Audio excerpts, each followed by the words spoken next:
ప్రభుత్వం అధికారంలోకి వచ్చి 1 ఇయర్ అవుతుంది.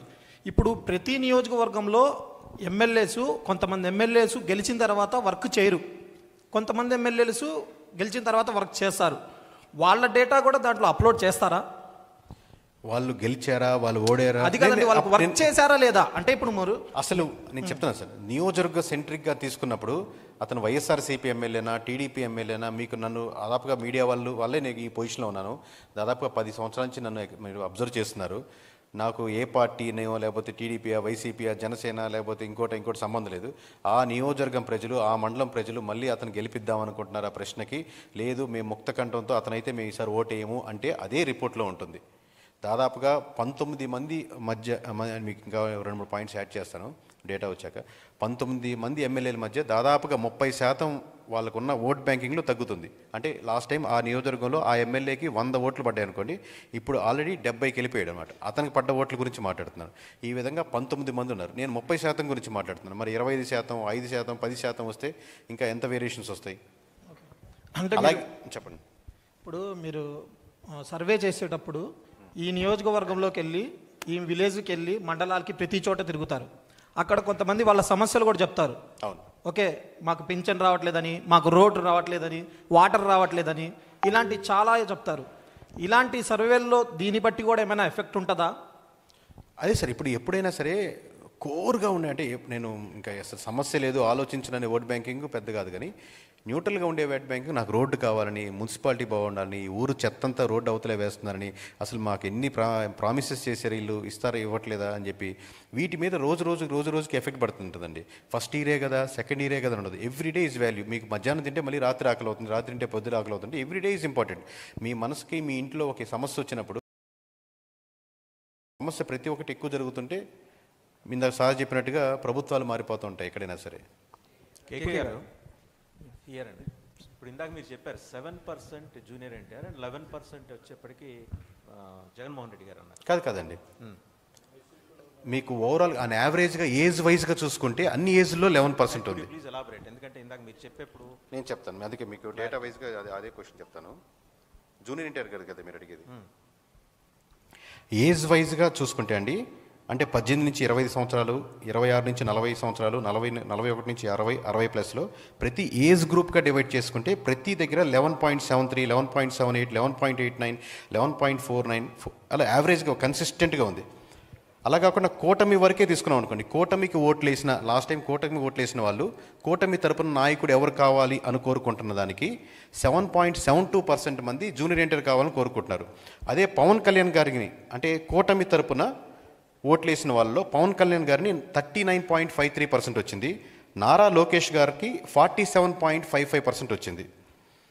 బట్ వైఎస్ఆర్సీపీకి వచ్చేసరికి, అంటే కూటమి తరపున లీడర్ ఎవరు ఉండాలని కోరుకుంటున్నారు అని వైఎస్ఆర్సీపీ వాళ్ళని అడిగితే వాళ్ళలో 33% నారా లోకేష్ గారికి వచ్చింది, 37% పవన్ కళ్యాణ్ గారికి వచ్చింది. ఇక్కడ జాగ్రత్తగా నోట్ చేసుకుని ఉండండి, 21.53 దిస్ ఇస్ ద హైయెస్ట్ అండి. వైఎస్ఆర్సీపీ వాళ్ళు కూటమి తరపున ఎవరు లీడర్ ఉన్న దాంట్లో 21% జూనియర్ ఎన్టీఆర్ గారికి వచ్చింది.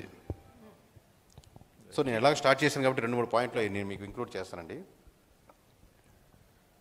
అంటే లిక్కర్ పాలసీ మీద ఒక క్వశ్చన్, అంటే జస్ట్ చాలా అంశాలు ఉన్నాయి, జస్ట్ మీకు రిఫరెన్స్గా 2-3 పాయింట్లు చెప్తానండి. లిక్కర్ పాలసీ మీద లాస్ట్ టైం వైఎస్ఆర్సీపీది బాగుందా, కూటమిది బాగుందా అన్న ప్రశ్నకి కూటమిదే బాగుంది ఖచ్చితంగా అనుకునే వాళ్ళు 57.49% ఉన్నారండి. అదే వైఎస్ఆర్సీపీ నుంచి అపోజ్ చేసేవాళ్ళు 42.90, వైఎస్ఆర్సీపీ నుంచి స్ట్రాంగ్లీ అపోజ్ చేసేవాళ్ళు, సంవాట్ అపోజ్ చేసేవాళ్ళు, అంటే వైఎస్ఆర్సీపీ తరపు నుంచి వీళ్ళు 42.90 ఉన్నారు. ఇక్కడ లిక్కర్లో 2 రకాలు ఉన్నాయండి. లిక్కర్ పాలసీని సపోర్ట్ చేసేవాళ్ళు ఎక్కువ ఉన్నారు. పాలసీ సపోర్ట్ చేశాక లిక్కర్ షాప్స్ వచ్చాక ఎంటైర్ ఆంధ్రప్రదేశ్లో లిక్కర్ షాప్స్ నడుపుతున్న మీరు ఎవరితో అయినా మాట్లాడుతుంది, they are not at all satisfied. Entire liquor shops నడిపేవాళ్ళు, at the same time liquor shops ముందుగా నడుస్తున్న వాళ్ళు బెల్ట్ షాప్స్గా ఊళ్ళో నడుస్తున్నారు. ఎందుకంటే ఒక షాప్ నుంచి 3 షాప్స్గా ఉన్నప్పుడు ప్రజలు ఆల్సో నాట్ సాటిస్ఫైడ్, బికాస్ ఎక్కువ షాప్స్ పెరిగినాయి, ఎక్కువ బెల్ట్ షాప్స్ పెరిగినాయి. మీరు కాంట్రాడిక్టరీ పాయింట్ చూడండి. ఇక్కడ మీకు లిక్కర్ పాలసీ మీద వచ్చినప్పుడు కూటమి has got more percentage, but liquor shops వచ్చాక people are becoming negative on that process. So Jagan గారు అసెంబ్లీకి వెళ్ళాలా వద్దా అన్న ప్రశ్నకి కూటమి నుంచి 63.67% ఖచ్చితంగా వెళ్ళాలి అన్న వాళ్ళు ఉన్నారండి కూటమి తరపు నుంచి. అలాగే వైఎస్ఆర్సీపీ నుంచి 65.84%, 65.84% పీపుల్ ఆర్ జగన్మోహన్ రెడ్డి గారు ఖచ్చితంగా అసెంబ్లీకి వెళ్ళాలి అని కోరుకునే వాళ్ళు 66% వరకు ఉన్నారండి. అదే జనసేన నుంచి అయితే, అంటే కేవలం ఇప్పుడు మీరు చెప్పింది ఆ కూటమి నుంచి అన్నాను కదా, కేవలం జనసేన నుంచి చూసుకుంటే 36% వద్దు, అపోజిషన్ లీడర్ స్టేటస్ లేకుండా మీరు వెళ్ళకూడదు అని జగన్మోహన్ రెడ్డి గారు చెప్పేవాళ్ళు 36.67% ఉన్నారండి. జగన్మోహన్ రెడ్డి గారు అసెంబ్లీకి వెళ్ళాలా ఉండకూడదు అనే దాని ప్రశ్నకి.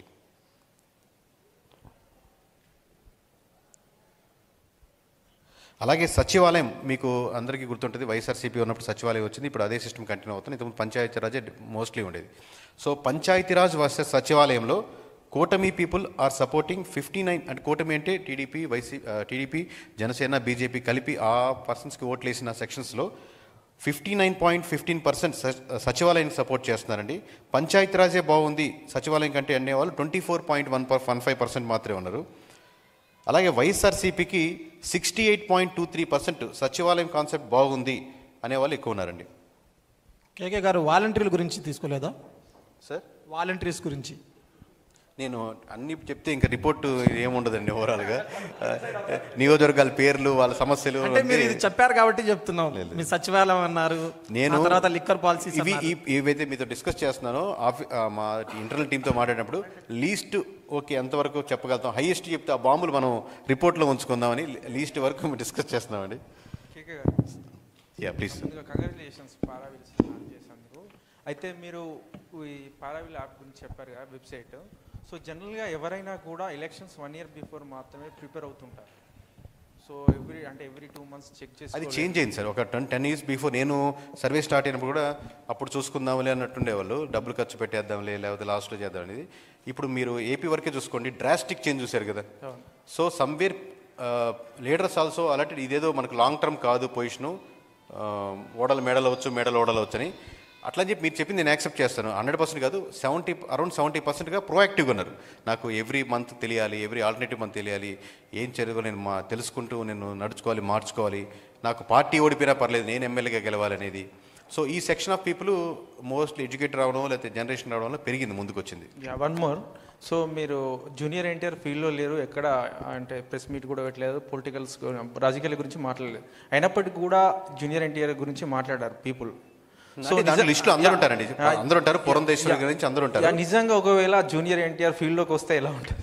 అది నేను హైపోథెటికల్గా చెప్పట్లేదు, ఉన్న పర్సంటేజ్ ఉన్న. అందుకే ఇక్కడ నేను మీకు చెప్పినట్టు మనిషి మాట్లాడలేదు, ఎమోషన్ మాట్లాడలేదు, క్యాస్ట్ మాట్లాడలేదు, ఇంకోరు డేటా మాట్లాడుతుంది అన్న కాన్సెప్ట్. ఎందుకంటే డేటాలో ఏముందో మేము అదే చెప్తున్నాం.